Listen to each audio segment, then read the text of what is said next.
Sean Strickland has just shaken up the world right now with his amazing performance against Israel Adesanya, a fight that I did not believe he would be able to win, to beat Adesanya in the way he did. At the very least, I thought it was going to be competitive, but he completely shut down Israel Adesanya in a way that I don't think anyone has ever been able to do, and he did it through one of the best game plans I think I've ever seen in mixed martial arts. Alright, so off the bat, something Sean Strickland did that was absolutely excellent was keeping his lead leg very fluid, similar to Charles Oliveira, to check kicks with the shin, and that neutralised a lot of Izzy's leg kicks. And although I think he landed like north of 40 leg kicks upon Sean Strickland, a lot of them were on the shin, similar to Jan Blachowicz actually. And I think that not only negated Izzy's movement, because having to check shin on shin is very tiring, but it also neutralised one of Izzy's greatest weapons, which is that lead leg kick. Also, something Sean Strickland did that was absolutely excellent was utilising deflection, opening his arms out, framing off of Israel Adesanya.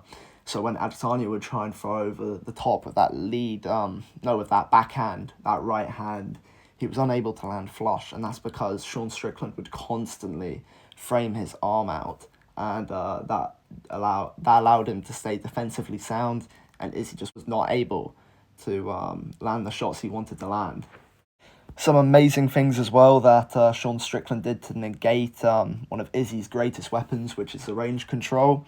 Izzy's obviously got some of the best range control in the sport, and a way Sean got rid of that was obviously stopping Izzy's leg kicks. You know, Izzy, like, one way he finds range, at kickboxing range, is through leg kicks, and he uses that to set up everything else. However, because he was having a hard time landing those cleanly in a way that wasn't damaging him, usually Izzy's next cause for attack to find range is for his lead hand, and Sean Strickland took that away perfectly. And the way he did this was he'd constantly grab at the wrists of Israel Adesanya on the feet, and he would control Israel Adesanya's wrists. What that did was take away Izzy's ability to find range control at boxing range, and as we saw, that was incredibly effective. And in the end, that caused Izzy to shell up because he wasn't able to find his range effectively. In the first round, he caught Izzy with a clean right hand, which dropped him, but that was the cause of controlling the wrists of Adesanya at boxing range. That made Izzy uncomfortable not being able to find his range, causing him to shell up and then get caught in boxing exchanges. On top of that, in the boxing exchanges, Izzy tends to be able to control range and pick his shots. However, Sean, he was also almost forcing the counterpuncher to go first, and he was acting as an active counterpuncher in there.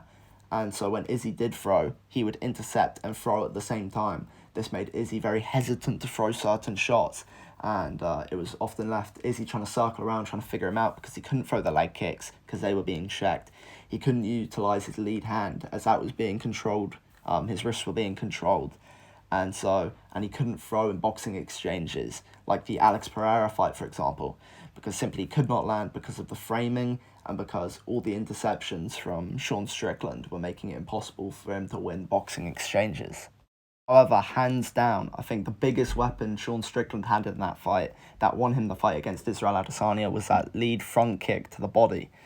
Something Israel Adesanya does is when he's on the back foot, he tends to try and find favourable angles and then set and then throw punches. However, similar to Leon Edwards against Usman, he allowed Izzy to set when he found a favourable angle, or so he thought.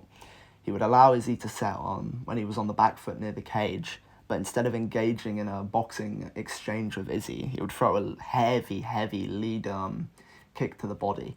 Not only did that force Izzy to have to reset constantly when he just about managed to find that favourable angle, but it also took the wind out of him, and on top of that, non-stop pressure from Sean Strickland, those heavy, clean body kicks would have drained a lot of his stamina.